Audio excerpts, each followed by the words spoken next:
അസ്സലാമു അലൈക്കും. പാഠം 1. എൻ്റെ മദ്രസ.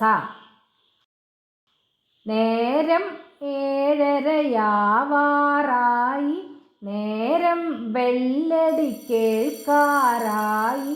ബുക്കും സെഞ്ചിയെടുത്തു നടക്കൂ, വെക്കം മദ്രസയെത്താൻ നോക്കൂ.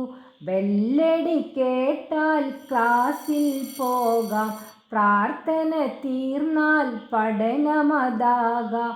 ഉസ്താദെത്തി സലാം ചൊല്ലുമ്പോൾ ഉടനെ തന്നെ മടക്കുക വേണം.